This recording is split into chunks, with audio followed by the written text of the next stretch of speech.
Selamat siang Bapak Ibu sekalian. Setelah tadi kita melihat penampilan yang wow dari adik-adik kita, nah sekarang kita akan ada dalam dua sesi.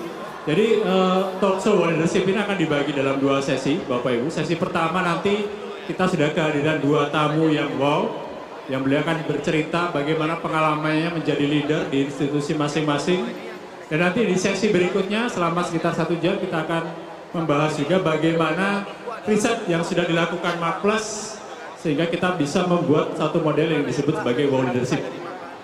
Baik, tidak ingin membuang waktu Bapak Ibu, saya panggilkan kedua tamu terhormat yang sudah susah-susah meluangkan waktu di tengah-tengah kita. Saya panggilkan pada Bapak Mustoha Iskandar dari Perhutani dan Ibu Niken Widiastuti dari RRI. Tepuk tangan yang meriah untuk beliau berdua.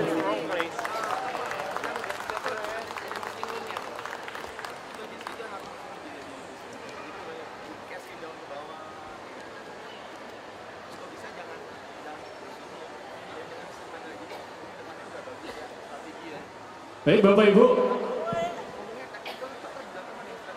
talk show ini sekitar 1,5 jam nanti kita akan membahas sebenarnya konsep yang sudah kami tulis di buku ini.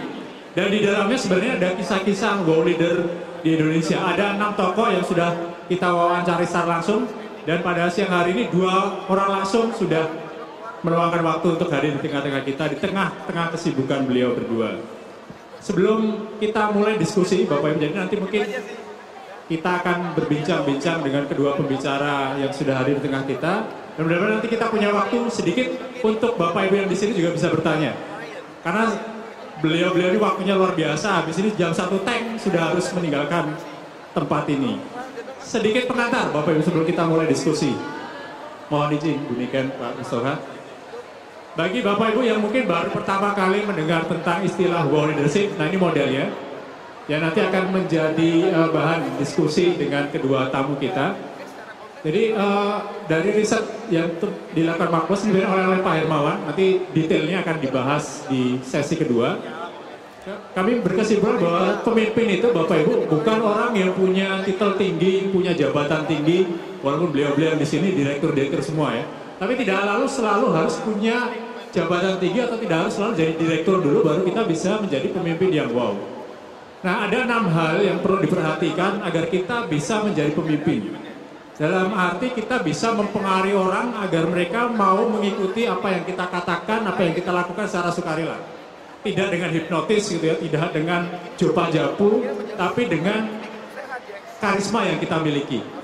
Nah karisma seorang pemimpin itu Bapak Ibu ada 6 hal yang harus diperhatikan.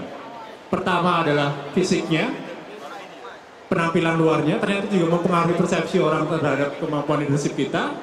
Kemudian intellectuality-nya, kemampuan intelektual kita, kemampuan sosial emosional, dan yang terakhir fondasinya adalah moral ability dan personality. 6 aspek ini nanti akan kita bedah riset-riset yang sudah dilakukan Marplus. Tapi terus agar kita punya gambaran bagaimana 6 hal ini menjadi apa ya, wujud realnya seperti apa. Nah sudah hadir 2 pembicara yang nanti akan bercerita bagaimana pengalaman mereka sebagai pemimpin di institusi masing-masing. Mungkin saya ke Pak Mustoha dulu. Saya perkenalkan dulu profil beliau. Pak Mustoha Iskandar saat ini beliau adalah Direktur Utama Perhutani. Jadi sebelumnya dari tahun 2007 sampai 2011 beliau juga pernah menjadi Direktur Utama di PT Indhutani 4. Selain aktif juga mengajar di Magister di Universitas Pajajaran, IB dan STEKPI. Selain aktivitas di dunia profesional, beliau sekarang juga menjabat sebagai Bendahara Presidium Majelis Nasional Korps Alumni Himpunan Mahasiswa Islam. Beberapa penghargaan sudah pernah beliau dapatkan, di antara sebagai The Best CEO dan The Best Potential CEO pada tahun 2009 dari Anugerah Business Review. Mungkin waktu dan tepat, mungkin kami persilakan ke Pak Mustoha. Kita mulai diskusi talk show ini dengan satu pertanyaan sederhana Bapak Ibu. Nanti pertanyaan sama akan disampaikan oleh Bu Niken. Saya perkenalkan dulu Bu Niken. Beliau sekarang sebagai Direktur Utama Lembaga Penyiaran Publik Radio Republik Indonesia. Selain itu juga sebagai Presiden Asia Pacific Institute for Broadcasting Development dan juga sebagai Vice Chairperson dari program Komite Asia Pacific Broadcasting Union dari 2008 sampai 2012. Jadi ini adalah organisasi yang anggotanya sekitar 600 radio dan televisi dari 62 negara. Baik, selamat datang Pak Mustoha dan Bu Niken. Jadi talk show ini saya mulai dengan satu pertanyaan saja Bapak Ibu. Satu pertanyaan sederhana. Sebagai seorang pemimpin, leader Bapak Ibu. Sudah bertahun-tahun ya, baru sebagai seorang leader. Mungkin bisa cerita satu atau dua pengalaman yang paling berkesan dari Bapak atau Ibu sebagai seorang pemimpin. Entah di institusi atau masyarakat atau dimanapun. Monggo Pak Mustoha mungkin bisa cerita. Terima kasih. Jadi Bapak dan Ibu sekalian, saya sudah menjadi direktur itu sejak tahun 96. Di tahun 96 pada saat usia saya 36 tahun, itu saya sudah menjadi direktur. Itu direktur di salah satu perusahaan yang bergerak di bidang pulp and paper, yaitu tripartit antara Indonesia, governments, gudang garam, rokok, dan Nordic Forest Development. Nah, jadi sejak 96 saya sudah menjadi direktur sampai sekarang, jadi kurang lebih sudah berapa tahun ya, sudah hampir 20 tahun ya. Lebih banyak jadi direktur daripada jadi karyawan. Dan saya sudah, sekarang adalah perusahaan yang keempat yang saya pimpin. Jadi Perhutani adalah perusahaan yang keempat. Dari perjalanan panjang, kurang lebih 20 tahun itu tentu saya punya suka duka ya. Yang paling mengesankan adalah ketika saya pada tahun 2007 saya ditunjuk sebagai Direktur Utama PT Intan Nimpat. Itu yang paling mengesankan bagi saya. Barangkali bagi saudara-saudara sekalian, ketika ditunjuk menjadi Direktur Utama itu punya perasaan yang senang. Saya tidak senang. Kan jarang orang ditunjuk menjadi dirut itu senang, tidak senang. Tapi saya betul-betul tidak senang. Ditunjuk menjadi dirut itu tidak senang, tidak punya perasaan happy, itu tidak ada. Kenapa? Karena memang saya tahu pada saat itu perusahaan itu dalam kondisi yang mati, enggan hidup tak mau. Perusahaan itu sudah tidak mampu menggaji karyawan, BOD-nya sudah tidak gajian, ya, sehingga itu membuat saat itu ketika ditunjuk oleh pemerintah saya sebagai Direktur Utama, saya tidak punya rasa happy. Yang ada adalah galau dan ya bisa dibayangkan lah kalau saudara ditunjuk menjadi Direktur Utama sekedar untuk menjadi montir di situ. Tetapi kemudian saya menyadari bahwa itu adalah sebuah tantangan yang sangat menarik.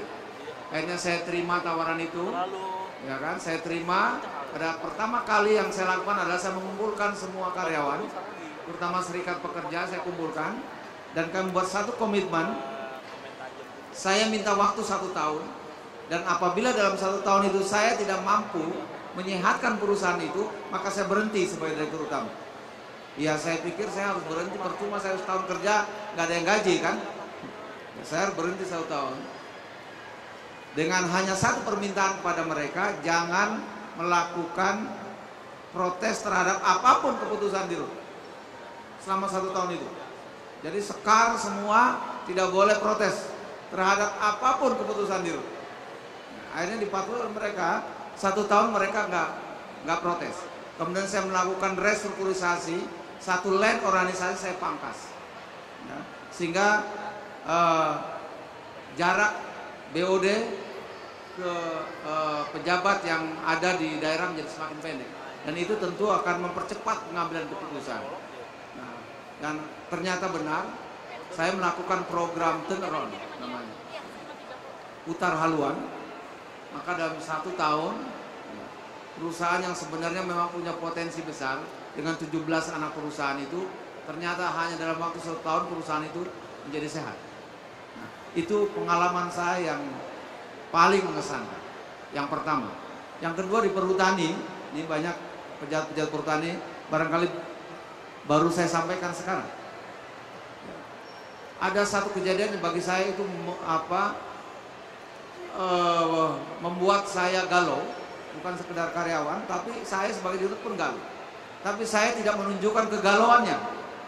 Itu ketika pertama kali saya sebagai dirut, kemudian ada program Quick Win, ya, program Quick Win Bu dari rumah transisi yang akan mensertifikatkan seluruh kawasan hutan di Jawa. Ada redistribusi lahan. Itu saya baru berapa hari jadi dirut menghadapi situasi seperti itu. Itu membuat saya galau dan saya kira seluruh karyawan juga galau. Tetapi saya tidak menunjukkan kegalauannya, karena kalau saya menunjukkan kegalauannya barangkali karyawan tambah galau.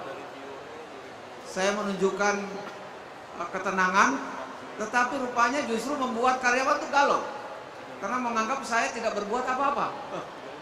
Walaupun sebenarnya bagi yang tahu, saya banyak sekali melakukan sesuatu yang terobosan-terobosan yang kemudian mampu mematahkan program itu.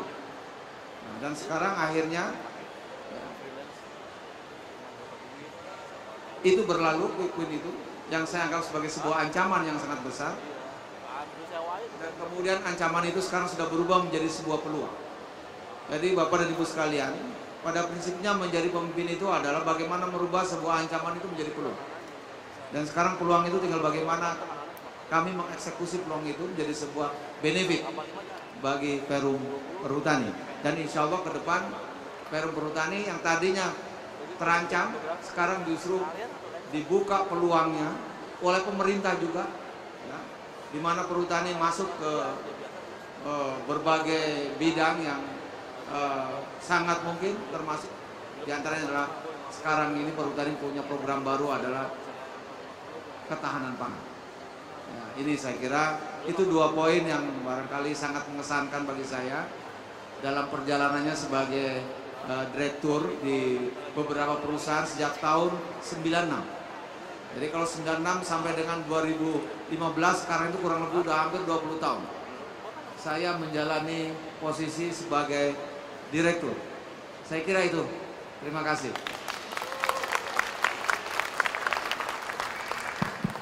Terima kasih Pak Mustafa.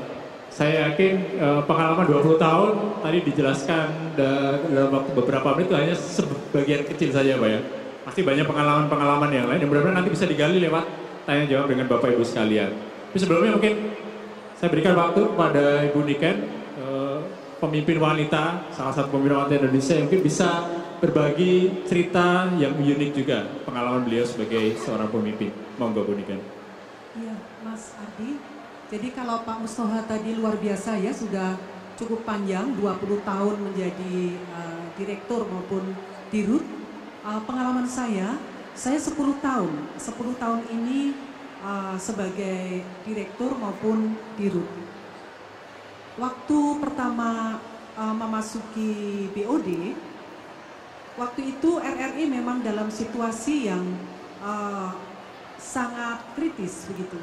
Karena adanya peraturan-peraturan baru.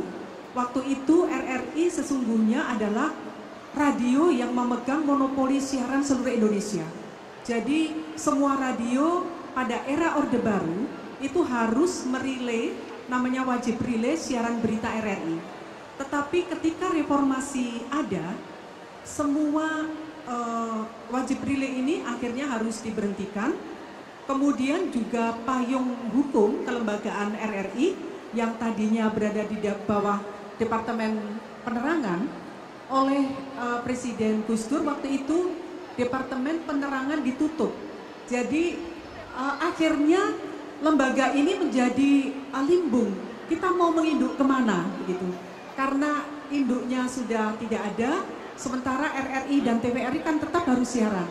Nah disitulah kami berjuang dengan sekuat tenaga untuk menyiapkan satu kelembagaan baru yang karena dorongan reformasi, era komunikasi yang tadinya top down, semua informasi itu dari pemerintah kepada masyarakat, kita ubah menjadi radio publik. Jadi radio publik itu memberi ruang seluas-luasnya kepada masyarakat untuk menyampaikan aspirasi. Jadi secara kelembagaan sendiri, internal kami ini harus merubah mindset yang sangat luar biasa, yang tadinya adalah corong pemerintah sekarang menjadi corongnya publik. Ini sesuatu yang perubahan mindset yang tidak mudah, tetapi itulah yang harus kami lakukan sebagai seorang direktur baru. Dan saya mengawali karir Mas Ardi sebagai penyiar. Jadi dulunya saya penyiar, kemudian reporter, penulis naskah. Jadi betul-betul saya mengawali karir ini dari nol. Sampai akhirnya 10 tahun yang lalu saya menjadi direktur program dan produksi yang menangani masalah yang berkaitan dengan siaran. Tantangan luar biasa karena tadinya kita menyatu dengan pemerintah, akhirnya kita bermitra. Jadi tadinya kita underbow, tetapi sekarang pemerintah itu bukan musuh, tetapi mitra dari RRI. Tidak hanya pemerintah, tetapi ya eksekutif, legislatif, yudikatif. Nah, disinilah tantangan sebagai seorang pemimpin, karena RRI ini memiliki cabang yang cukup banyak. Kami mempunyai 240 radio. Berada di 89 kota di seluruh Indonesia. Bagaimana menggerakkan seluruh SDM yang jumlahnya lebih dari 8.000, tidak hanya di kota-kota besar, tetapi menggerakkan mereka untuk bekerja secara sukarela di perbatasan-perbatasan. Jadi bagaimana kami membuat karyawan-karyawati RRI, kita sebut biasanya angkasawan-angkasawati RRI itu, bertugas di perbatasan adalah sebuah perjuangan untuk bangsa dan negara. Ini adalah sesuatu yang tidak mudah. Tadinya mana ada orang yang mau dikirim ke misalnya di wilayah Entikong. Entikong itu RRI-nya ada di tengah hutan, jadi perbatasan antara Malaysia dengan Indonesia yang kondisinya sangat-sangat minim, listrik tidak ada, kemudian fasilitas apapun susah sekali. Juga di Atambua perbatasan dengan Timor Leste, atau di Skau perbatasan dengan Papua Nugini. Belum kalau di Skau masih banyak ancaman-ancaman nyawa begitu. Belum lama ini, berapa bulan yang lalu juga RRI, di dekat RRI kami terjadi tembak-menembak sehingga kami evakuasi sementara, siarannya ada agak jauh dari perbatasan. Nah, bagaimana memotivasi mereka untuk mau bekerja dengan sukarela, bahkan bangga kalau ditempatkan di perbatasan. Kami juga memiliki perwakilan di luar negeri. Kalau yang bekerja di luar negeri itu cukup banyak yang mau, tetapi yang di perbatasan-perbatasan inilah akhirnya sekarang sangat berkembang. Negara hadir di perbatasan dari wilayah yang tadinya semua informasi dari negara tetangga, akhirnya masyarakat di sana merasa menjadi manusia Indonesia, masyarakat Indonesia. Mereka merasa menjadi warga negara Indonesia setelah mereka mengenal ternyata presidennya bukan presiden negara tetangga. Kami mengajarkan bagaimana nasionalisme, rasa kebangsaan.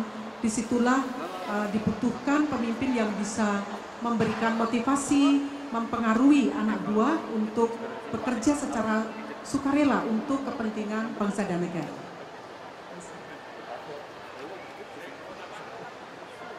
Tepuk tangan untuk presentasi Bu Niken tadi. Sama-sama punya ribuan karyawan yang tersebar di seluruh Indonesia. Menariknya ada sedikit persamaan Pak Musta, Bu Niken. Kalau di RRI karyawan disebut angkasawan, angkasawati, Bu ya. Kalau di perhutani apa, Pak? Sebenarnya ya tetap karyawan, hanya seringkali kita menyebutnya secara keseluruhan itu rimbawan. Rimbawan, jadi rimbawati. Rimbawati dan angkasawan-angkasawati secara tidak sengaja bertemu di satu forum ini, Pak. Baik, sebenarnya saya punya banyak pertanyaan, Pak, tapi sayang kalau saya saja yang nanya. Lebih baik Bapak Ibu yang di sini yang mumpung bertemu dengan direkturnya angkasawan dan rimbawan dari Indonesia, mungkin silakan kalau ada pertanyaan. Satu, Bapak, ada satu lagi. Silakan Bapak dulu, mungkin bisa dibantu. Selamat siang Pak, nama saya Pak Indra Permana, saya dari Sipa Corporate Limited. Pak Indra Permana Pak. Ya, saya mau nanya kepada dua narasumber yang di depan Pak ya, terutama kepada Bapak Mistoha.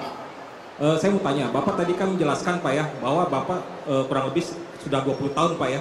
Nah ini kan berarti ada perubahan regulator Pak ya. Maksud saya ada pergantian pimpinan, berarti peraturan dari pemerintah yang baru itu pasti ada perubahan Pak satu sama lain. Ini yang saya mau tanyakan soal illegal logging Pak, yang ada hubungannya dengan regulator. Nah, bagaimana Bapak bisa menyikapi atau Pak mungkin Bapak bisa memprotek agar illegal logging yang sangat berkembang ini Pak bisa dibatasi Pak ya, karena kan itu terkadang ada pemerintahan yang terkadang tidak terlihat Pak ya, kamuflase dia sebenarnya mendukung illegal logging. Nah ini bagaimana Bapak mengantisipasi dalam mengatasi illegal logging yang berkembang di Indonesia ini Pak, khusus kepada Ibu Rosalita. Yang saya mau tanyakan adalah soal masyarakat ekonomi ASEAN yang akan diterapkan Pak Bu ya, diaplikasikan tanggal 1 Januari 2016. Bagaimana kesiapan RRI dalam menghadapi masyarakat ekonomi ASEAN? Karena dalam konteks ini Bu, kita kan tahu era komunikasi dan digitalisasi itu apalagi sudah masuk pada masa era masyarakat ekonomi ASEAN pasti akan lebih berkembang pesat. Namun bagaimana Ibu memfilter ataupun memprotek agar paham-paham ataupun misalnya ada siaran-siaran dari luar yang tidak sesuai dengan kaidah Indonesia itu bisa diprotek. Terima kasih Bu. Selamat siang. Silakan Pak Mustoha, saya dijawab. Terima kasih Pak Indra Permana ya. Jadi bagaimana mengatasi illegal logging? Karena perhutani itu adanya di Jawa Pak. Ya. Perhutani itu adalah kerjanya adalah Jawa Madura dengan jumlah karyawan kurang lebih 23.000 orang. Nah, bicara illegal logging di Jawa, saya bicara di Jawa. Kalau di luar Jawa tentu bukan kewenangan saya. Saya akan batasi illegal logging di Jawa. Perhutani punya program namanya pengelolaan hutan bersama masyarakat. Ya. Jadi sekali lagi pengelolaan hutan bersama masyarakat, di mana masyarakat itu mendapatkan production sharing dari kayu yang ditebang oleh perhutani. Ya, jadi 25% kayu-kayu yang dihasilkan oleh perhutani itu merupakan bagian dari masyarakat. Ya, itu barangkali yang menyebabkan pencurian kayu di Jawa relatif ya sedikit dibandingkan dengan pencurian kayu yang terjadi di luar Jawa. Ya. Nah, jadi perhutani lebih banyak melakukan pendekatan sosial, ya. Bukan pendekatan yang bersifat polisional. Ya. Karena kami meyakini bahwa hutan itu memang harus dijaga, tapi bukan dengan pagar kawat berduri atau dengan senjata, tetapi dengan pagar kesejahteraan masyarakat sekitar kawasan hutan. Itu saya kira prinsipnya. Oleh karena itu sekali lagi keamanan hutan di Jawa relatif lebih aman dibandingkan dengan di luar Jawa, sekalipun kondisi sosial politik di Jawa jauh lebih dinamis dibandingkan dengan kondisi sosial politik di luar Jawa. Jadi itu Pak Indra, perhutani lebih banyak melakukan sekarang ini, kalau dulu pendekatan polisional, sekarang lebih banyak melakukan pendekatan kesejahteraan, ya.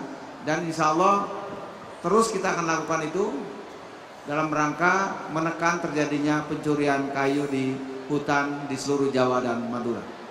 Saya kira itu, terima kasih. Tepuk tangan untuk Pak Mustoha. Ibu Dekan, silakan pertanyaannya. Iya, Bung Indra. Jadi dalam menghadapi MEA ini, kami RRI sekarang ini sedang merintis apa yang disebut dengan ISASBC, International Standard for Accreditation System for Broadcasting, semacam ISO khusus untuk broadcasting radio dan televisi. Jadi high quality standard baik di dalam teknologi maupun di dalam konten-konten siaran. Jadi di dalam teknologi sekarang ini RRI sudah tidak lagi jadul. Mungkin Mbak Eta bisa menampilkan.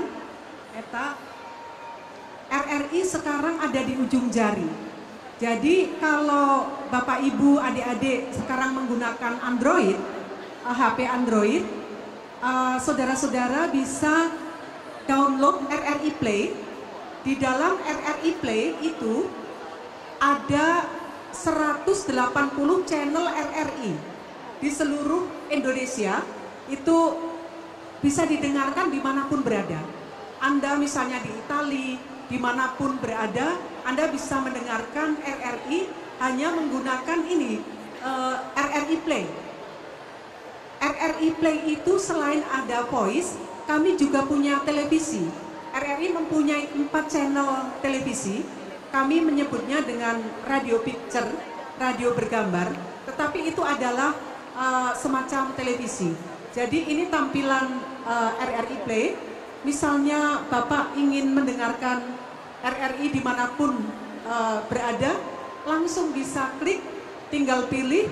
Ada program 1, itu untuk pemberdayaan masyarakat, program 2 anak muda, Pro 3 jaringan berita nasional, Pro 4 untuk budaya. Kami juga punya channel khusus musik klasik, lagu-lagu Mozart, Beethoven. Ada channel khusus musik jazz. Di bawah ini coba, ada musik khusus, musik keroncong. Dan kami punya aplikasi Biang. Biang ini adalah untuk anak-anak muda. Jadi sekarang ini berkat Pak Hermawan Kertajaya meluncurkan Indonesia Wow di RRI, mengundang slang. Sekarang hampir setiap hari penyanyi-penyanyi papan atas itu datang ke RRI untuk dialog, untuk perform, tampil di RRI. Hari kemarin dari Once dari Dewa, sebelumnya Mbak Ermi Kulit, kemudian Raisya, Geisha, kemudian Afgan, semuanya datang ke RRI. Dan hasil wawancara maupun siaran mereka kita masukkan dalam aplikasi Biang. Ini bisa di-download melalui Apple Play Store maupun Google Play Store. Jadi kami juga punya komunitas pendengar RRI di luar negeri, itu sangat luar biasa. Baik tenaga kerja Indonesia di luar negeri ataupun PPI dunia. Jadi Persatuan Pelajar Indonesia Sedunia dan I4, Ikatan Ilmuwan Indonesia Internasional, itu mereka mengetahui berita-berita dari Indonesia melalui RRI dan mereka mendengarkan melalui RRI Play ataupun melalui Biang. Eta Biang lanjut. Ini tampilan ini. Jadi selain penyanyi papan atas, kita juga memfasilitasi generasi muda untuk bisa tampil melalui festival band indie. Itu terus kami lakukan. Itulah upaya kami dalam memasuki MEA. Kami persiapkan tenaga kami, tetapi kami raih juga. Kita bekerja sama dengan lebih dari 600 radio TV dunia. Tadi sudah disebutkan, kebetulan saya terpilih menjadi Presiden AIBD untuk periode kedua sampai tahun 2017. Anggotanya termasuk NHK, CCTV, Al Jazeera, itu anggota kami, termasuk ABC, termasuk KBS Korea, CCTV dan lain sebagainya, itu adalah anggota dari AIBD yang kebetulan saya terpilih sebagai presiden.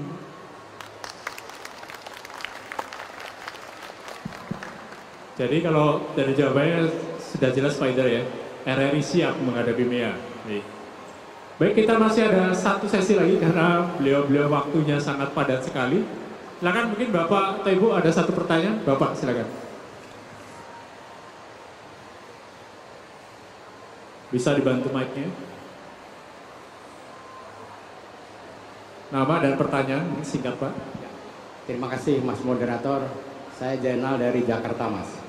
Saya ingin bertanya kepada Pak Mustafa. Tadi Bapak bercerita mempresentasikan dua perusahaan Pak ya, rugi menjadi untung gitu ya. Nah itu suatu yang tidak mudah kan, artinya kualitas tertentu yang bisa seperti itu ya.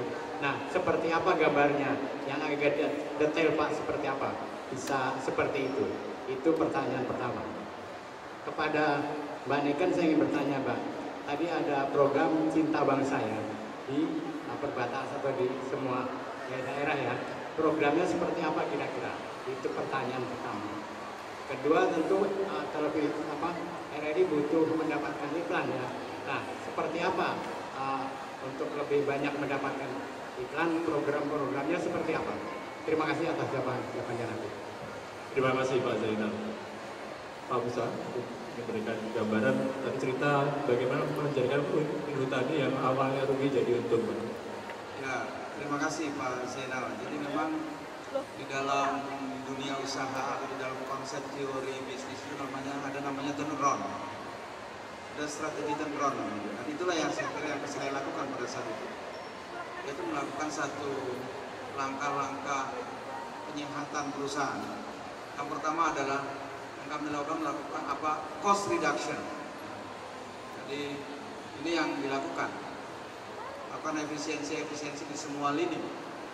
Dan, saya kira standar di hampir semua perusahaan itu dilakukan. Awalan turnaround adalah melakukan cost reduction. Yang kedua adalah melakukan asset reduction. Asset reduction itu bila diperlukan termasuk adalah layoff karyawan-karyawan yang memang tidak diperlukan, tapi dalam kondisi terpaksa kita boleh melakukan itu. Layoff, tetapi kami tidak melakukan layoff. Lebih banyak melakukan cost reduction dan asset reduction.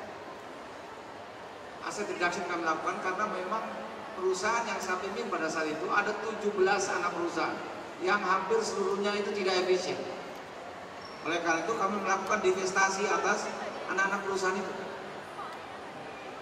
Dan juga menyehatkan beberapa anak perusahaan yang memang sesungguhnya punya potensi untuk dikembangkan dan sesungguhnya bisa disehatkan. Nah, itu yang kami lakukan. Jadi sebagian perusahaan anak perusahaan itu kami divestasikan.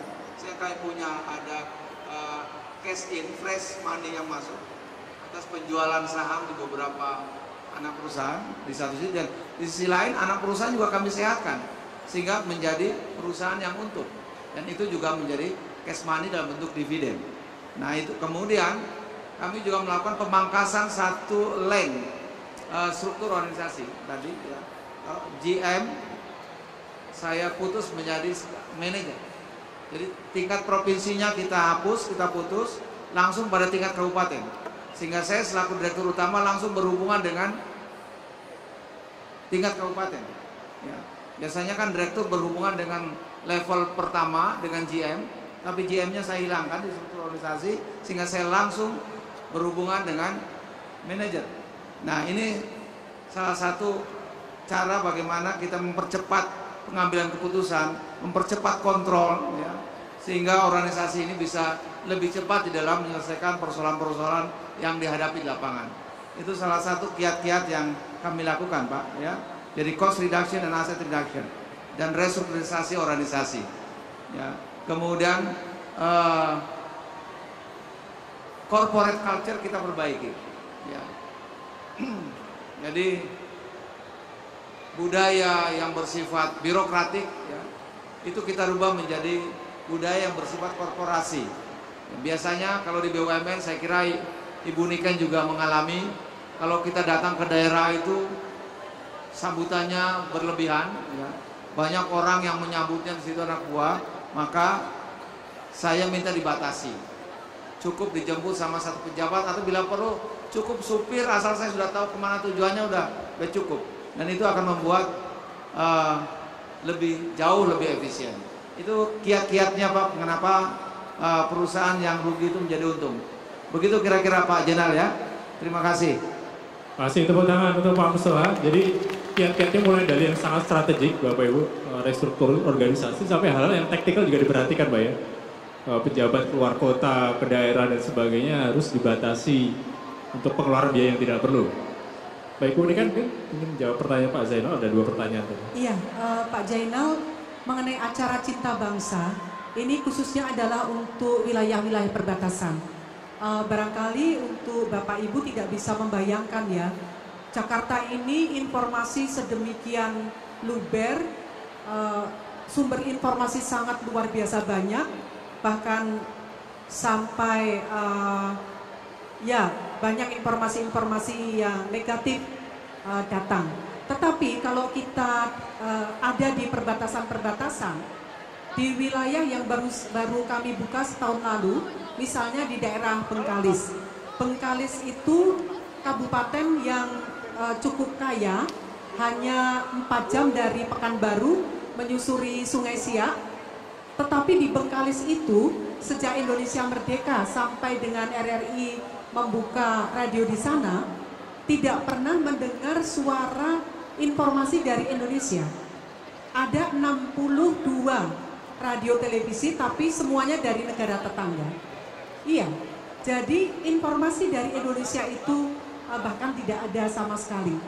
Nah, karena itulah kami RRI membuka isolasi informasi, kemudian juga memberikan keadilan informasi pada saudara-saudara kita.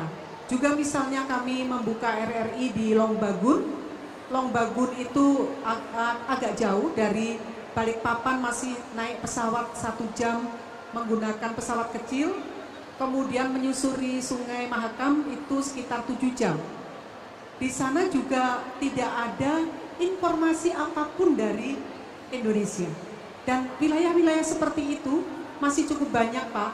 Maka itu RRI penetratif sekali supaya masyarakat Indonesia di sana juga mendapatkan akses informasi.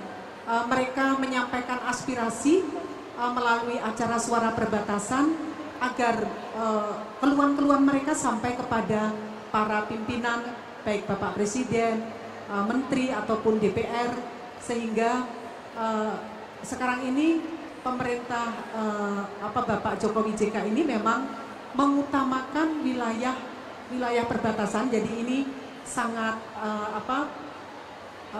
sesuai sekali antara pemerintah dengan apa yang sudah kami lakukan melalui siaran-siaran RRI.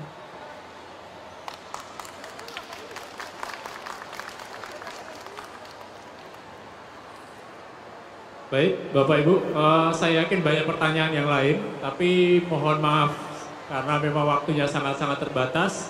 Jadi beliau berdua sudah ditunggu agenda lain, sudah siap-siap timnya, sudah akan berangkat ke tempat yang lain. Jadi tepuk tangan sekali lagi untuk Pak Mustofa dan Ibu Niken. Terima kasih banyak Bapak dan Ibu atas kesediaannya meluangkan waktu. Pak Herbal.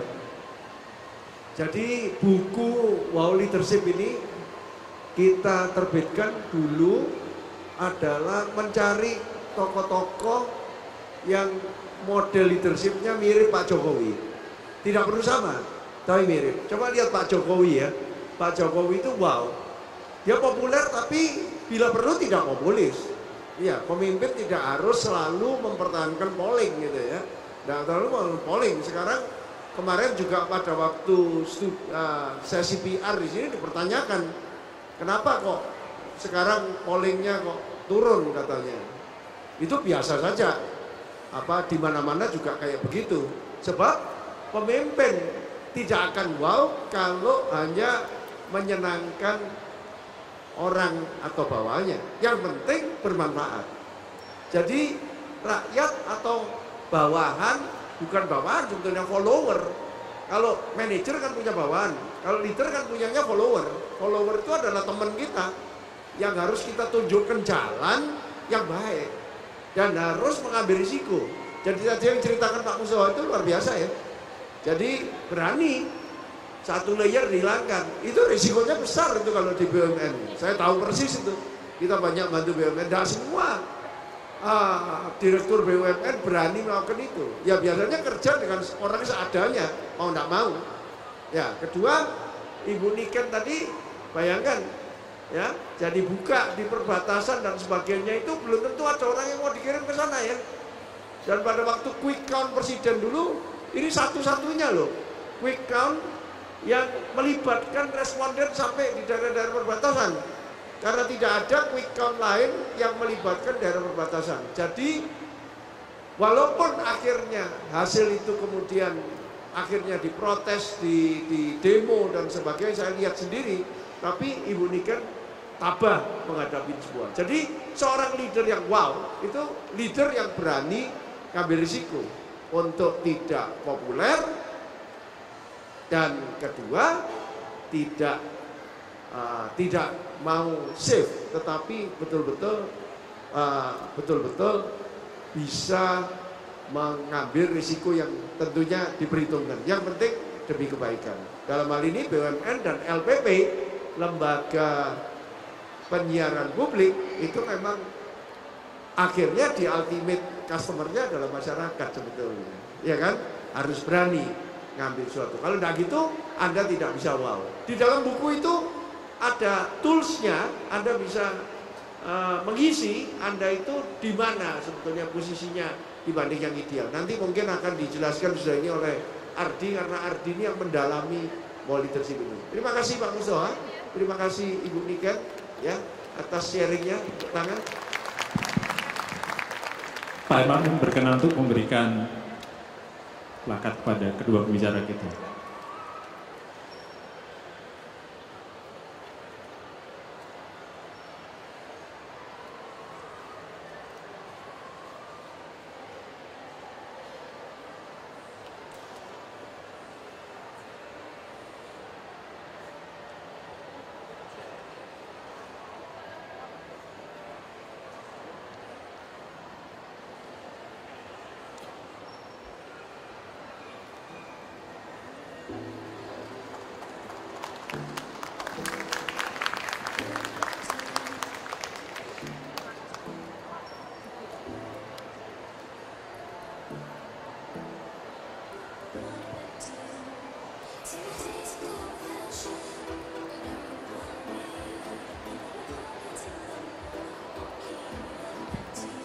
Baik, Bapak Ibu, demikian tadi talk show. Jadi tadi pembuka sebelum kita masuk ke sesi seminar tentang World Leadership, punya gambaran sedikit karena waktunya terbatas. Bagaimana sebenarnya sosok world leader itu di dunia nyata. Jadi bukan hanya di lembaran buku atau di film-film ya.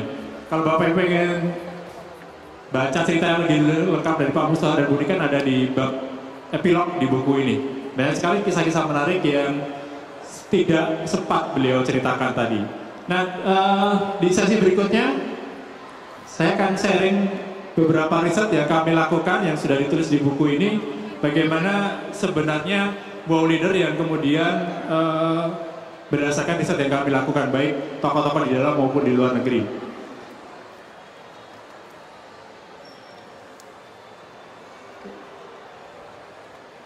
World leader sebenarnya Bapak Ibu konsep dasar dari leadership yang kemudian dibahas di buku ini, bisa dibantu.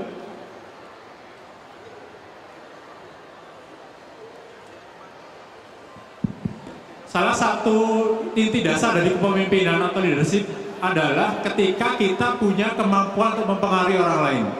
Jadi kalau Bapak Ibu punya teman, punya rekan yang kalau kita mengatakan sesuatu dia ikut kita, dia ikut kata-kata kita, berarti sebenarnya saat itu kita sudah punya leadership. Jadi artinya kita tidak perlu nunggu punya jabatan ketua umum, punya jabatan supervisor, manager atau jabatan-jabatan yang lain. Kalau kita sudah punya kemampuan untuk menggerakkan orang lain. Itulah esensi dari leadership yang kemudian kita rumuskan dalam model seperti ini. Ini model ini sebenarnya kita adaptasi oleh Pak Hermawan ketika start tahun 2011 kalau tidak salah. Beliau ke San Antonio, kemudian bertemu seorang profesor psikologi yang punya model namanya leaders without titles. Jadi bagaimana menjadi pemimpin tanpa mengandalkan titel dan jabatan. Dan kemudian kita modifikasi, akhirnya ketemu model seperti ini. Jadi rangkuman dari buku ini, Bapak Ibu, intinya bahwa pemimpin itu yang pertama ada 6 elemen yang membentuk kemampuan leadership seseorang. Jadi kalau Bapak Ibu lihat, ini modelnya bukan piramida sebenarnya, lebih tepat gunung es.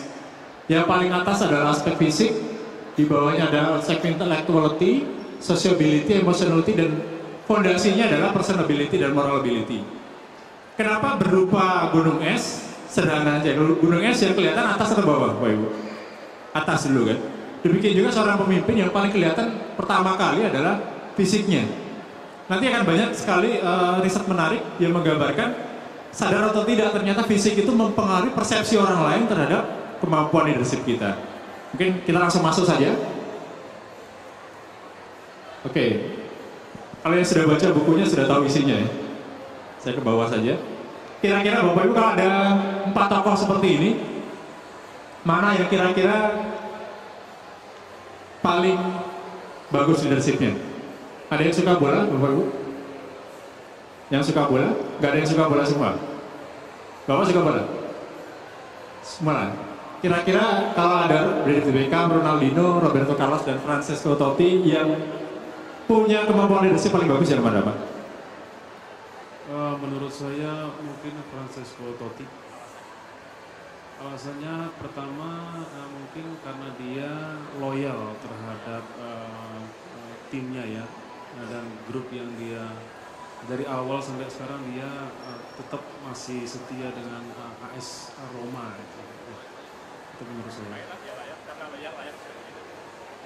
Bapak milih Francesco Totti. Kalau saya mungkin saya klik ibunya mungkin. Ada yang mau mbaknya? Boleh nggak? Tidak terlalu, oke. Terserah deh, milih. Totti juga, karena dengar penjelasan Bapak tadi ya. Enggak juga, kenal Totti tapi. Ada lagi yang mungkin punya pendapat lain? Silakan. Menurut saya mungkin David Beckham ya, karena followernya paling banyak. Follower maksudnya follower di ini ya, follower di dunia sosial media. Oke. Pertanyaannya kalau ibu-ibu terutama follow David Beckham karena bolanya atau karena apanya, Bu? Karena gantengnya. Ini kita riset sederhana dan ini hasilnya agak tertutup ya. Ada yang menarik dari data ini Bapak Ibu? Ada polarisasi ya. Kalau yang bapak-bapak rata-rata milih Totti seperti Bapak tadi. Sebagian ibu-ibu sepakat dengan masnya tadi. Sebagian besar, 76% memilih Totti, 75% memilih David Beckham. Dan waktu kita gali alasannya, kalau yang bapak-bapak jawabannya rasional. Seperti Bapak tadi, loyal, ada karena dia punya pengalaman sebagai pemimpin, kapten kesebelasan dan sebagainya, pinter mengatur strategi dan sebagainya. Nah kalau ibu-ibu rata-rata menariknya ngaku terus terang tidak terlalu suka bola. Karena apanya kira-kira? Kenapa milih David Beckham? Karena ganteng, betul. Jadi itulah ketika orang menilai pertama kali, kita belum tahu background dia, belum tahu pengalaman dia, yang paling kelihatan dari fisiknya kan. Fisik itulah yang kemudian menjadi penilaian pertama kali seseorang terhadap kemampuan apapun itu, termasuk kemampuan kepemimpinan. Nah, ini ada satu video, nanti empat-empatnya muncul semua, Bapak ada Beckham, ada Ronaldinho, Roberto Carlos, dan Francesco Totti. Nanti kelihatan sadar atau tidak, itu yang bikin videonya memposisikan 4 orang tadi sesuai dengan tampilan fisiknya dalam video tadi. Silakan diputar.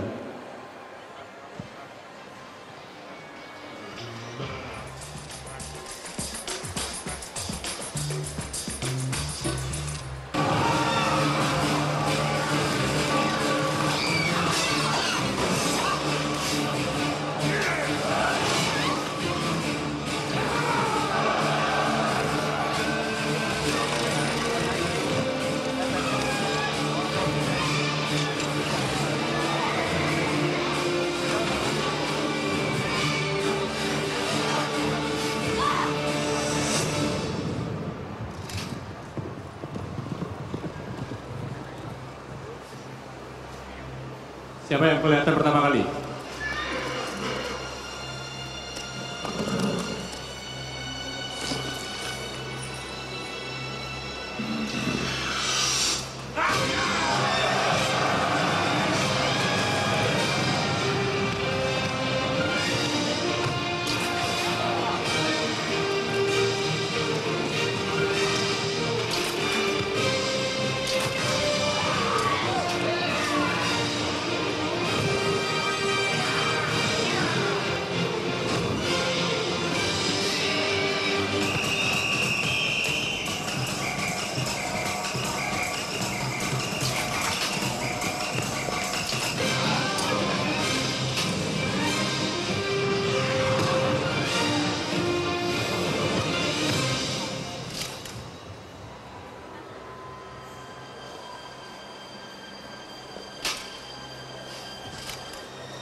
kelihatan ya, yang ditonjolkan sebagai pemimpin siapa di situ. Terlepas bahwa ternyata di lapangan belum tentu yang paling jago David Beckham. Nah, pertanyaannya kan lalu apa perlu saya operasi plastik gitu? Saya kan udah lahir seperti ini dari dulu, hidung saya seperti ini, kulit saya seperti ini, rambut saya seperti ini. Nah ini menariknya Bapak, ini riset yang kemudian dilakukan tahun 97. Ternyata yang disebut fisik itu kan ada yang bawaan lahir ya, yang stabil, udah dari sononya gitu. Tapi ada juga hal fisik yang itu masih bisa dirubah dengan penampilan, dengan grooming, dengan menjaga kebersihan tubuh dan sebagainya. Ternyata riset menemukan yang pengaruhnya lebih besar terhadap penilaian orang terhadap penampilan fisik kita itu adalah hal-hal yang masih bisa dirubah yang bawah ini. Artinya jangan lalu setelah selesai seminar ini Bapak Ibu artinya tidak perlu lagi berpikir untuk operasi plastik dan sebagainya. Cukup dengan memperhatikan hal-hal yang secara visual bisa secara apa ya, secara mudah bisa kita tata, bisa kita rapikan dari tubuh kita. Detailnya ada di buku ini, saya coba beberapa gambaran umum saja. Oke, jadi fisik itu ternyata tidak hanya yang terlihat, ada 3 hal sebenarnya yang disebut dengan aspek fisik. Aspek yang pertama kali mempengaruhi persepsi orang terhadap kepemimpinan kita. Pertama adalah hal yang visual yang terlihat, cara berpakaian, cara berdiri, bahkan ada riset di situ, potongan rambut itu juga mempengaruhi mana yang dianggap lebih layak sebagai pemimpin. Yang kedua adalah suara, yang ketiga bau. Kita coba bahas satu persatu. Ini saya lewati saja. Yang tadi fisik sudah kita simulasikan, yang kedua adalah suara. Suara itu ternyata mempengaruhi persepsi orang lain terhadap kemampuan kepemimpinan kita juga. Ini cerita seorang klien, dia pernah nonton film, judulnya Grey Anatomy, tentang dokter-dokter di Amerika. Nah, di film itu digambarkan ada dokter senior, namanya dokter senior kan berarti sebenarnya sudah lama ya, bahwa sebagai dokter. Tetapi oleh dokter-dokter yang lebih junior itu tidak dianggap gitu. Kalau dia nyuruh, dicuekin, minta tolong, nggak dibantuin dan sebagainya. Nah, dokter senior lalu curhat ke temannya, bagaimana agar saya lebih didengarkan oleh dokter-dokter lain yang lebih junior. Kemudian dikasih nasihat sederhana. Cobalah kalau kamu nyuruh pakai suara dalam, suara apa ya? Suara perut ya, suara perut yang dalam. Jadi yang ngebas gitu ya. Kemudian dipraktekkan bener. Dan ternyata di film itu digambarkan dia lebih didengarkan setelah menggunakan suara dalam tadi. Dan itu ternyata tidak hanya film saja. Ada riset yang diterbitkan tahun 2011 bahwa ternyata di riset ini orang yang sama, Bapak Ibu, suara yang sama, kalau kemudian dia ngomong dengan suara tinggi itu yang melengking, kecil gitu ya, dibandingkan dengan ketika berbicara dengan suara yang rendah, yang ngebas, yang dari perut, lebih dipersepsi memiliki wibawa, memiliki karisma ketika menggunakan suara yang rendah. Karena ada kesan melindungi, kesan kemudian mengayomi dan sebagainya. Jadi riset ini dilakukan terhadap beberapa politisi yang kemudian suaranya itu dimanipulasi gitu, sehingga suara yang sama bisa terdengar lebih tinggi atau lebih rendah. Jadi suara itu mempengaruhi persepsi orang terhadap kemampuan leadership kita. Makanya ada beberapa yang bahkan ngasih tips ini. Kalau ngomong pakailah kata-kata yang banyak huruf O-nya gitu. Karena huruf O itu rendah. Hindari huruf yang banyak huruf I-nya. Karena I itu melengking gitu. Ya susah juga ya. Intinya kalau yang sudah biasa latihan paduan suara pakai suara-suara dalam. Jadi suara yang memberikan kesan yang melindungi. Itu suara. Aspek fisik yang ketiga adalah smell, bau. Riset menemukan bahwa orang yang sama, Bapak Ibu, tapi baunya baunya berbeda, akan dipersepsi memiliki karisma yang berbeda juga. Jadi bayangkan Bapak Ibu ketemu dengan bos atau atasan gitu ya, lagi ngobrol, orangnya ganteng, suaranya merdu, tapi begitu ngomong dekat, bau mulut gitu ya, atau bau badan, atau bau kaki. Itu kan 3 sumber bau yang ada di tubuh kita. Yang itu ternyata bisa membuat orang jadi ilfil gitu ya. Karisma kita pun jadi turun. Jadi hal yang sederhana fisik, hal yang terlihat, aspek yang terlihat, tampilan fisik, baju dan sebagainya, suara kita dan bau. Oke, kita coba simulasikan lagi. Kalau dari 3 foto ini yang paling ganteng yang mana? Ibunya mungkin. Yang kiri, tengah atau kanan? Yang kanan ya. Yang lain sepakat kanan ya. Oke. Pertanyaan saya ubah. Siapa di antara ketiganya yang berhasil menjadi Presiden Amerika? Katanya yang paling fisik itu mempengaruhi persepsi orang terhadap kepemimpinan. Apakah orang Amerika yang katanya sangat rasional juga ternyata hanya gitu ya terpengaruh oleh penampilan fisik? Ada yang bisa menebak kira-kira yang mana yang jadi Presiden Amerika? Yang sejarahnya pas SMP SMA dapat 10 atau 9, yang mana Pak? Nomor 2 yang tengah ya. Siapa Pak? Kenal Bapak? 41-42 beliau sebagai Presiden Amerika ya. Ada yang punya pendapat lain? Kalau tadi secara fisik yang paling menarik kanan gitu ya. Apakah kemudian itu ternyata berkorelasi positif terhadap mana yang jadi Presiden Amerika? Kita lihat yang paling kiri, Presiden Amerika ke-34 Eisenhower. Presiden Amerika juga betul Pak. Tahun 40 ya, 45 Truman. Yang ketiga Presiden Amerika juga gitu. Jadi tiga-tiganya Presiden Amerika. Nah pertanyaan saya ganti lagi. Kira-kira mana yang sukses, mana yang gagal? Ada yang bisa menebak nggak Bapak Ibu? Di antara ketiga presiden ini. Yang sukses yang mana? Eisenhower, sukses. Truman? Sukses. Tidak perlu tahu sejarah, cukup melihat angka yang di bawahnya Bapak Ibu. Presiden Amerika itu satu periode berapa? 4 tahun. Berarti kalau sukses dia mengulang lagi 2 periode kan, 8 tahun. Yang pertama, yang kedua 8 tahun, yang terakhir berapa tahun Bapak Ibu? 2 tahun, cuma setengah periode. Kenapa cuma setengah periode? Karena dia meninggal di tengah masa jabatannya. Karena meninggalnya mendadak, makanya banyak spekulasi. Nah, tapi yang ketiga ini, yang disebut Harding ini, dia termasuk fenomenal karena ketika dia menang itu selisihnya dengan kompetitornya cukup tinggi, sekitar 30%. Itu luar biasa katanya kalau di Amerika. Bahkan waktu Obama yang pemilihan yang pertama kali, seingat saya tidak sampai 30% selisih dengan kompetitornya. Harding itu sampai 30%. Padahal beberapa pengamat mengatakan bahwa secara kompetensi, kemampuan politik dan sebagainya, dia itu kalah dengan kompetitornya. Tetapi akhirnya dia menang. Karena apa? Ya kurang lebih karena fisiknya. Karena kalau wartawan Amerika ketika menggambarkan si Harding ini, dia bilang orangnya seperti Dewa Romawi, kalau ngomong berwibawa gitu ya, tegap jalannya, bahkan selalu memperhatikan penampilan, sampai sepatunya itu selalu dalam kondisi mengkilap gitu. Jadi benar-benar secara fisik ya kayak Dewa Romawi. Tapi apa yang terjadi kemudian ketika dia akhirnya terpilih, meninggal di tahun kedua, dan karena meninggalnya mendadak banyak spekulasi. Teori pertama mengatakan dia sakit jantung, karena stres gitu ya, nggak kuat akhirnya meninggal. Teori yang kedua bunuh diri, karena nggak kuat, karena dia sepanjang periode itu sering ngeluh gitu, ternyata jadi presiden Amerika tuh berat, nggak enak dan sebagainya. Sehingga ada yang berspekulasi dia bunuh diri tahun kedua. Tapi yang lebih parah, yang teori yang ketiga mengatakan dia diracun istrinya gitu. Karena ya ganteng gitu ya, gagah, istrinya mungkin cemburu dan sebagainya, akhirnya diracun. Walaupun teori ketiga ini tidak terbukti, belum terbukti sampai sekarang.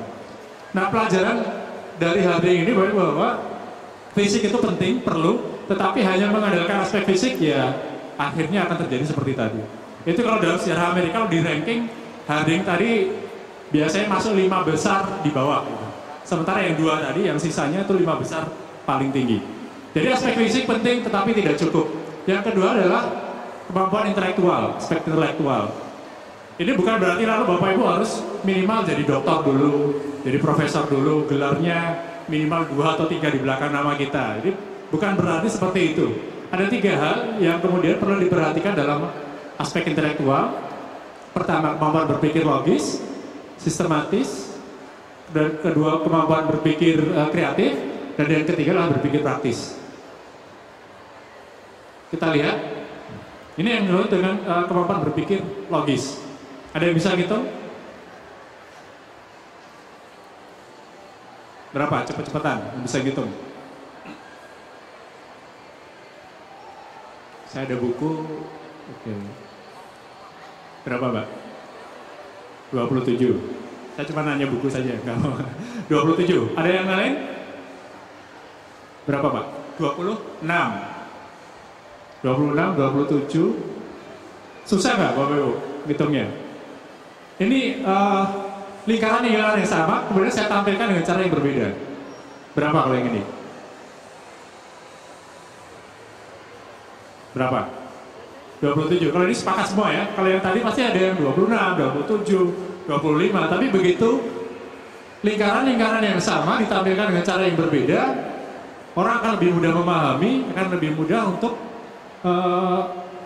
menghafal dan sebagainya. Ini yang disebut dengan kemampuan intelektual. Yang pertama, itu logical thinking.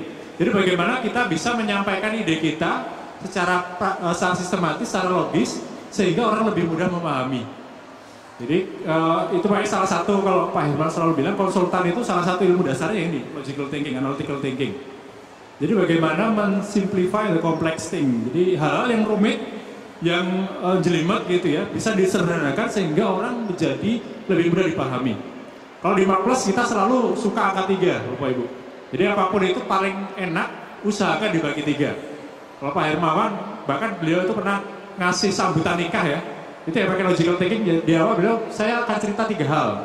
Ini. Kemudian di cerita 1, ini, cerita 2, ini, cerita 3, ini. Dan di akhir disimpulkan lagi. Jadi kesimpulannya adalah 1, ini, 2, ini, 3, ini. Itulah kemampuan logical thinking. Kenapa ini penting bagi pemimpin? Pemimpin itu kan intinya tadi, bisa menggerakkan orang, pikirannya digerakkan, fisiknya digerakkan agar mau mengikuti ide kita.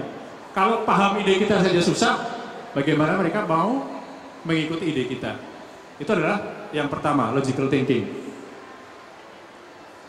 Ini contoh sederhana, bahkan logical thinking itu bisa diterapkan dalam konteks tulis-menulis, presentasi proposal, apapun itu yang berhubungan dengan presentasi ide. Misalkan nih, ada teman kita, dia mau keluar kota, dia pesen barang ini. Kira-kira kita ingat nggak, seumpama kita nggak sempat nyatet? Susah kan? Bandingkan kalau kemudian dia menampilkannya seperti ini. Saya membutuhkan ini request yang sama, tapi kemudian ditampilkan dengan cara yang lebih sistematis. Sehingga orang lebih mudah memahami, lebih mudah untuk mencerna apa yang kita sampaikan. Salah satu tipsnya adalah grouping. Jadi selain 3 pun di grouping. Kalau Bapak Ibu baca buku-buku Mark+, hampir semuanya dengan pendekatan-pendekatan semacam ini. Itu yang pertama, logical thinking. Bisa diklik.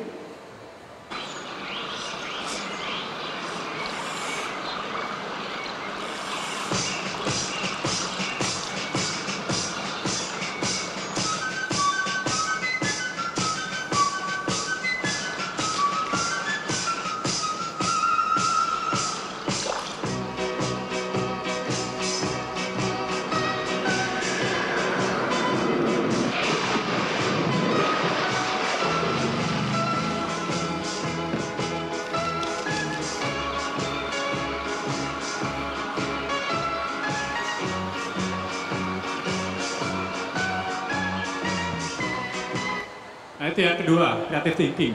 Jadi bisa keluar dengan perspektif baru, ide-ide baru terhadap masalah yang mungkin sama-sama saja, itu saja. Nah salah satu, tapi kalau kita dalam organisasi, Bapak ada satu kendala dalam creative thinking. Nah kita coba simulasikan dengan ini.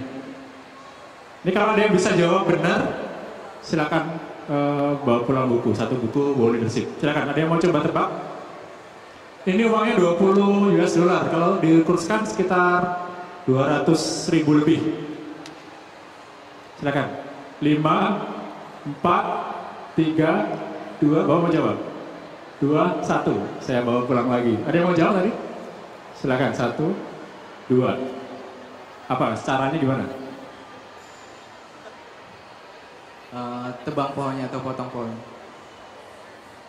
Dipotong pohonnya, potong tengahnya ya. Oke, Bapak tadi ada, silakan Pak. Cabut aja itu uangnya, tinggal dilem. Kalau saya dicabut semua itu jadi terangkat semua. Dicabut semua sama kayu-kayunya Pak ya, dibawa pulang. Jadi nanti ke Indomaret bawa itu, kasih ke Indomaretnya, kita borong semua barangnya Pak ya. Oke, ada lagi mungkin yang mau jawab? Oke, di antara tiga tadi ada yang sudah paling mendekati benar. Yang mana kira-kira, Bu? Yang pertama, kedua, ketiga? Pertama tadi apa, Mas?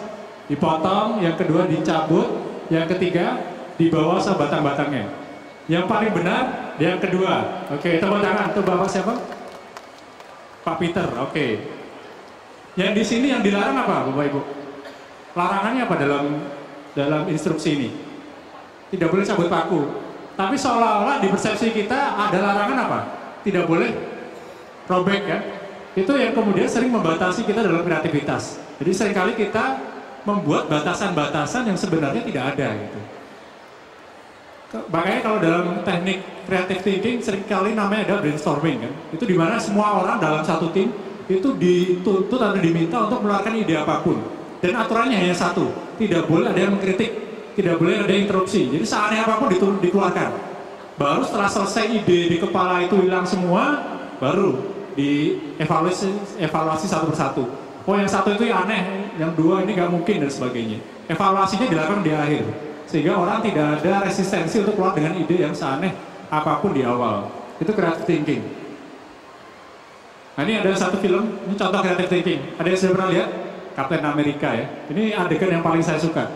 Silakan.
Jadi kan seperti itu ya, creative thinking itu seringkali tidak keluar karena kita membuat larangan-larangan sebenarnya tidak ada gitu. Misalnya, makanya Pak Herman punya ide bikin seminar marketing di mall. Benar lu masa seminar marketing di mall gitu? Aneh, nggak umum dan sebagainya. Kalau mungkin kita mengikuti persepsi semacam itu ya Bapak Ibu tidak akan hadir di sini pada siang hari ini. Dan yang ketiga adalah practical thinking. Jadi kemampuan intelektual itu ada tiga hal. Satu tadi apa? Analytical thinking, agar ide kita lebih mudah dipahami orang, agar orang lebih mudah mencerna ide kita, tetapi juga kreatif. Jadi idenya nggak itu saja.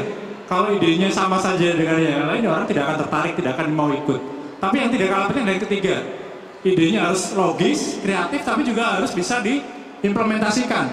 Kalau tidak, mungkin tim kita akan bilang seperti ini, ya ide itu bagus, ide itu kreatif, tapi orang kita nggak cukup, tapi dana kita nggak ada dan sebagainya. Jadi harus melihat konteks di mana kita berada, organisasi kita berada, masalah yang kita hadapi dan sebagainya. Harus memang solusi yang praktis yang tepat dengan kondisi yang ada. Jadi dua aspek dari Bapak Ibu, physicality dan intellectuality. Berikutnya, ini contoh yang practical thinking, bisa diklik. Siang-siang lebih banyak nonton video aja ya Bapak Ibu ya, habis makan siang kan.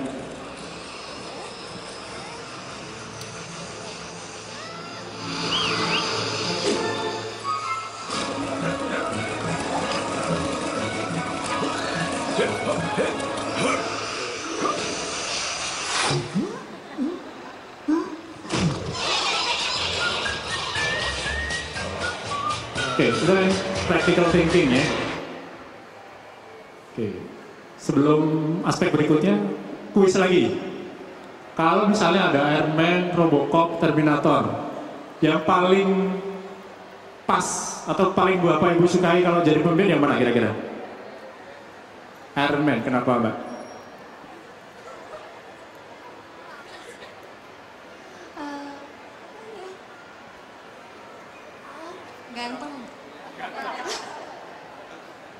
Paling ganteng ya, oke.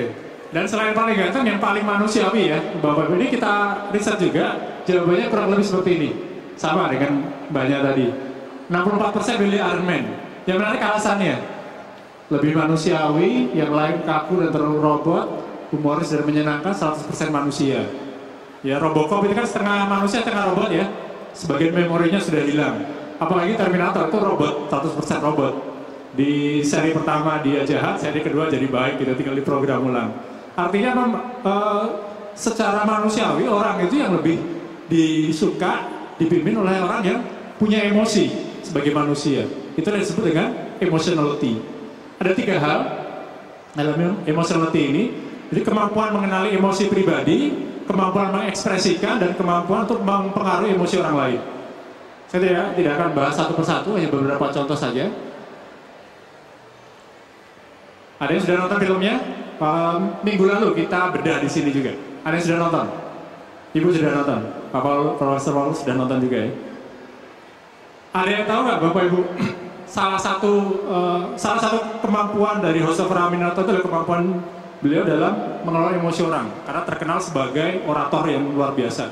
Bahkan mitosnya ya, konon kalau beliau itu orasi di panggung itu di lapangan 1000 orang tidak perlu pakai mic, orang bisa dengar, saking suaranya luar biasa.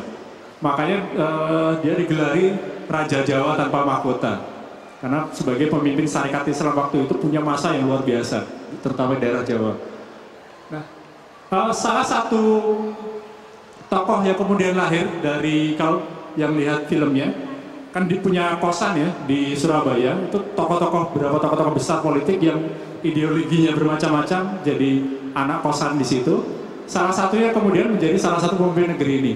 Dan tokoh ini ternyata konon belajar orasi dari Cokro Aminoto. Kalau Cokro Aminoto terkenal kalau orasi itu datar gitu, datar meledak-ledak tapi meledak-ledak terus. Nah kemudian diperbarui lagi oleh sang tokoh ini, sang muridnya ini, sehingga dia terkenal sebagai jago orasi juga, tapi pakai intonasi, kadang naik kadang turun. Itu contoh kemampuan emotionality. Ada yang bisa nebak siapa yang tokoh ini? Bung Karno, betul. Nah ini ada satu videonya. Kalau Bapak Ibu yang pernah belajar sejarah, ibu kota negara kan pernah pindah ke Jogja ya. Kemudian balik lagi ke Indonesia, ke Jakarta. Nah ini momen ketika waktu itu Bung Karno kembali dari Jogja ke Indonesia, kemudian disambut massa di Jakarta. Kok kita dengar orasinya?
Tadi contoh emotionality, Bapak Ibu. Jadi kemampuan untuk mempengaruhi emosi orang lain. Kalau Pak Karno kan terkenal pemilihan katanya ya.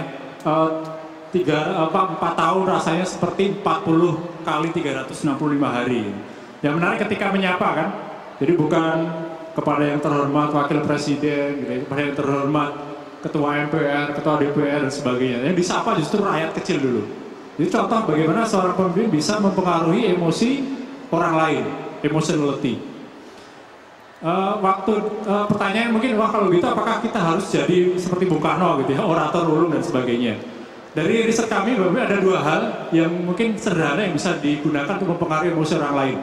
Terutama ketika Bapak Ibu menyampaikan ide, presentasi, tulisan ataupun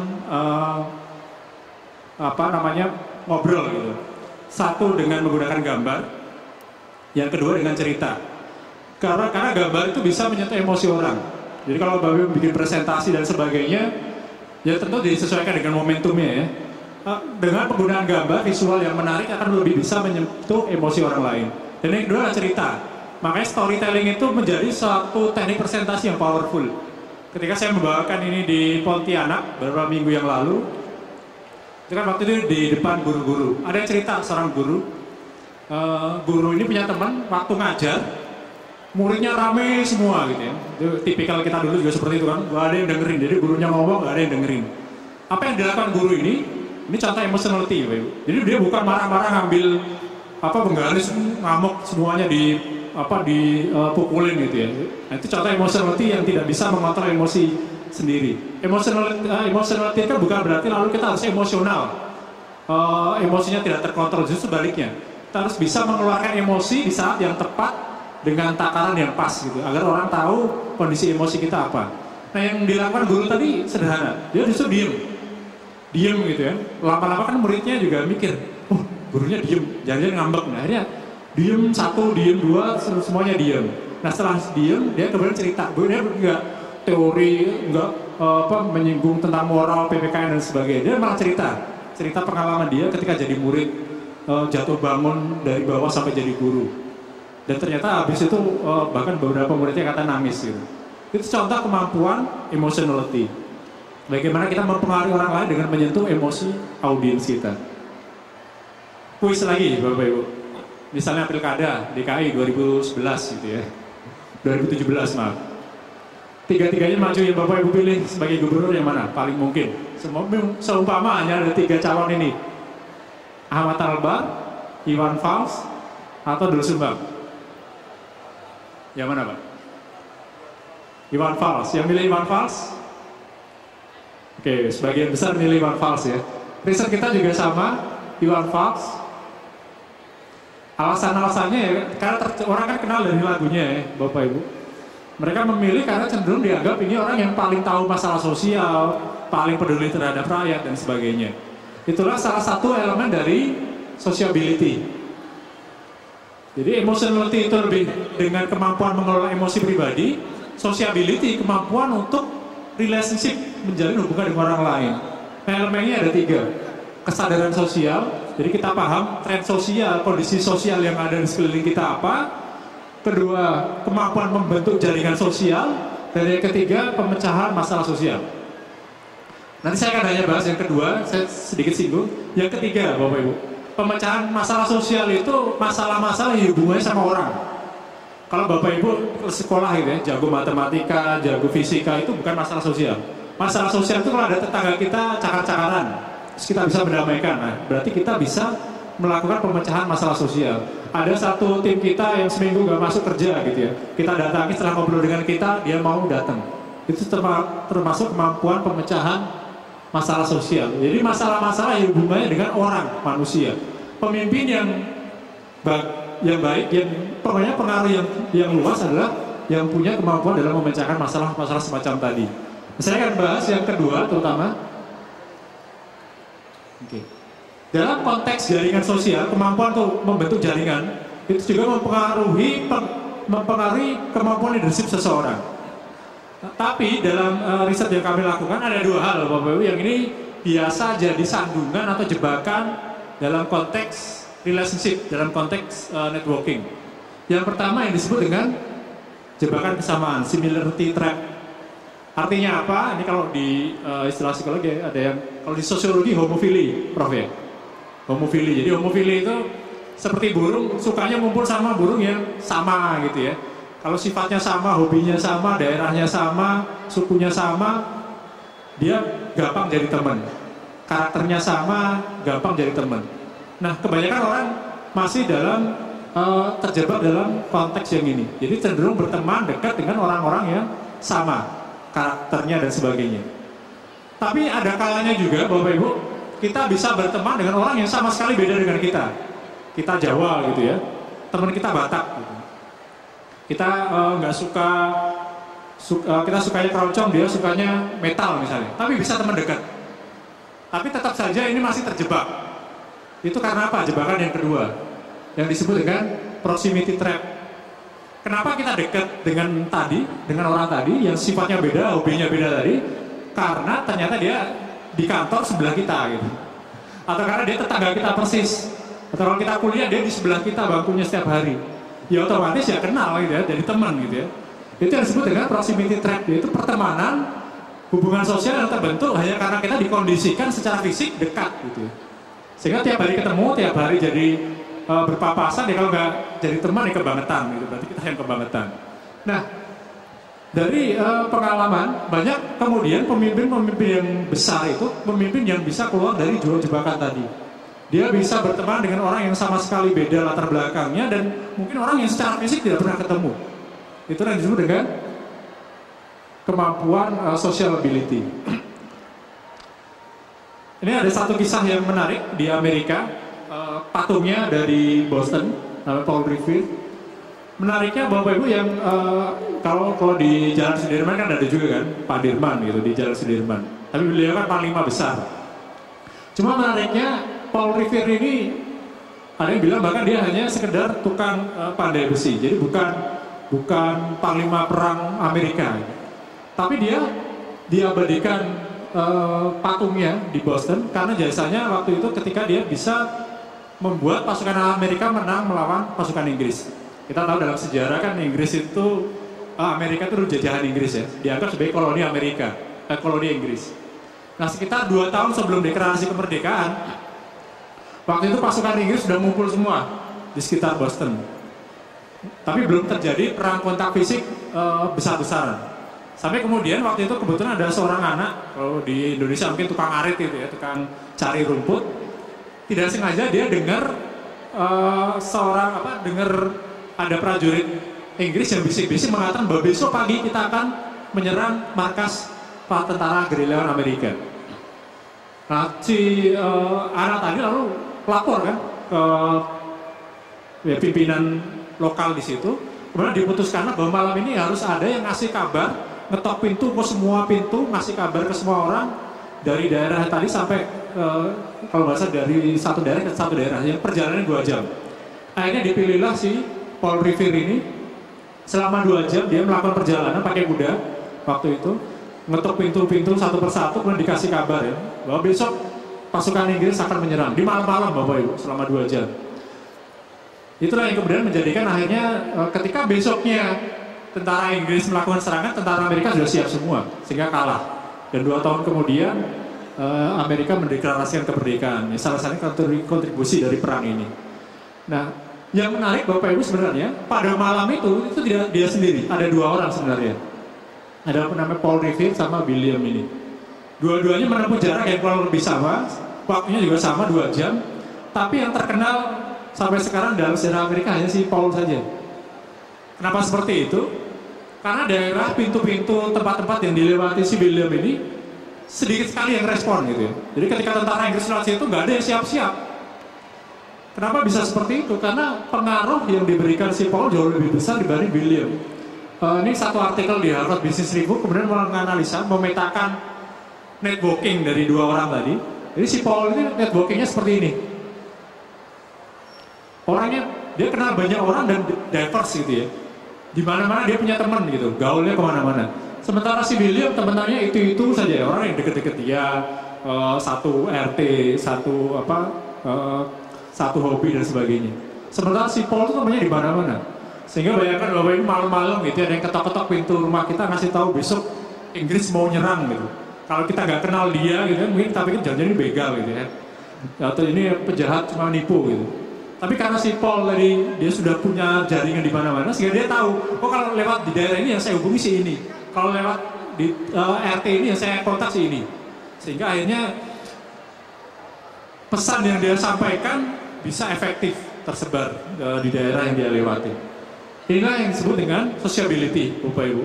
Jadi seorang pemimpin dia punya pengaruh yang besar ketika dia punya networking yang luar biasa. Dan contoh paling gampang kalau di Makros ya Pak Hermawan, karena beliau networkingnya kemana-mana. Dua aspek yang terakhir Bapak Ibu kita sebut dengan personability dan moralability. Jadi kalau di model, dua aspek ini di dasarnya. Dia paling tidak kelihatan, paling orang untuk tahu namanya personality, moral, itu kan sesuatu yang tidak terlihat ya Bapak Ibu. Makanya dia di bawah gitu, paling tidak kelihatan, tapi dia fondasi. Sekali itu hancur, sekali itu bermasalah, selamanya orang mungkin tidak akan percaya.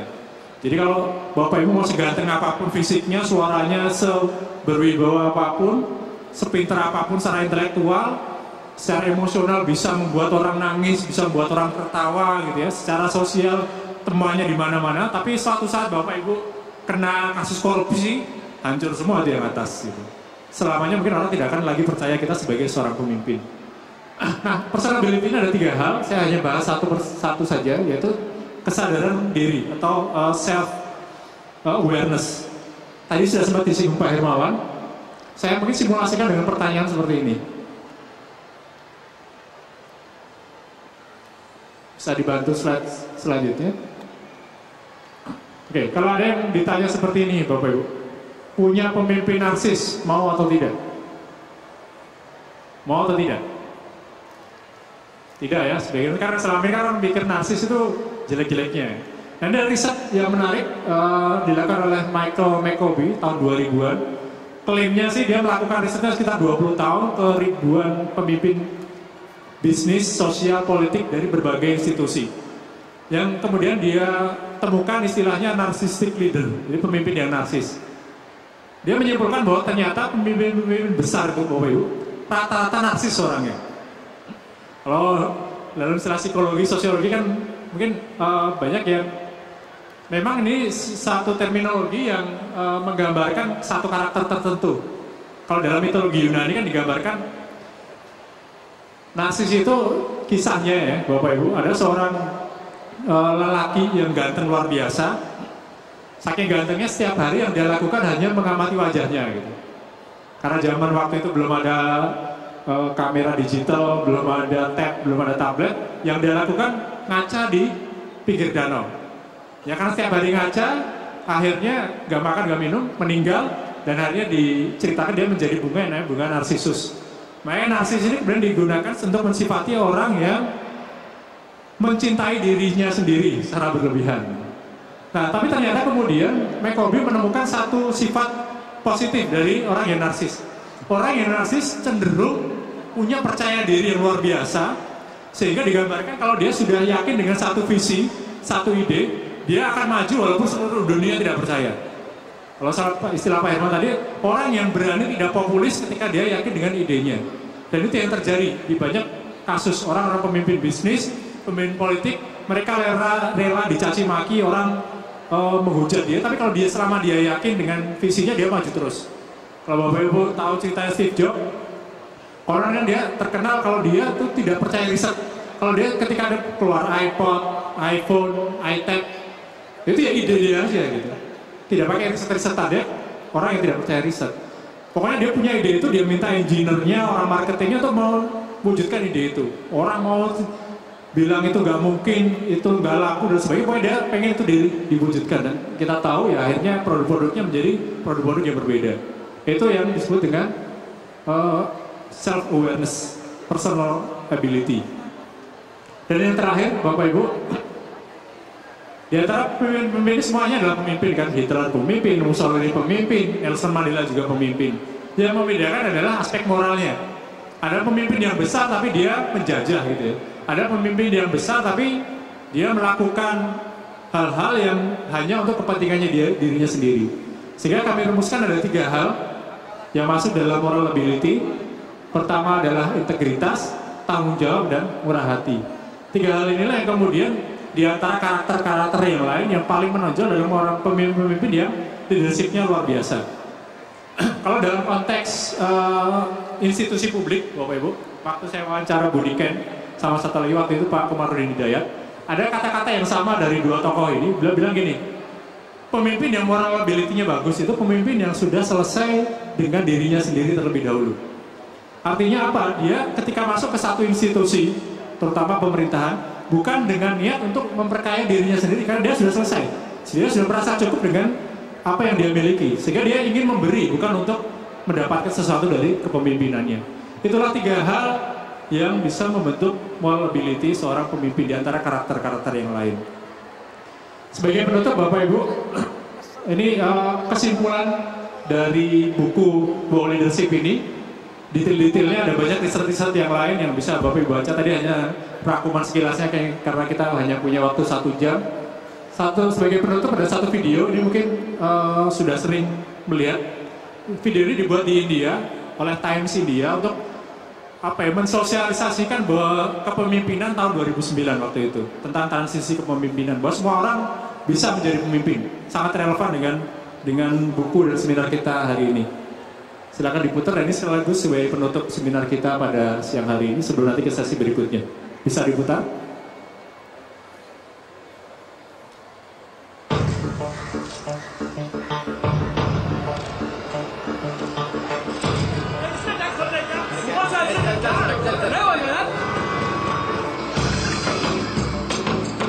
Sir आपके लिए उस पार कार का इंतजाम किया है। एक और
चलो पकड़ के चलो, पलक पकड़ के उठो और हवा पकड़ के चलो, पलक पकड़ के उठो और हवा पकड़ के चलो। तुम चलो तो हिंदुस्तान चले, तुम चलो तो हिंदुस्तान चले, हिंदुस्तान चले।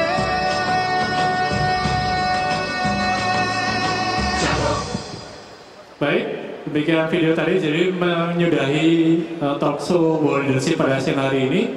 Tapi setelah ini Bapak Ibu mohon jangan beranjak, karena ya, setelah ini guru saya yang akan memberikan pemaparan tentang revolusi mental.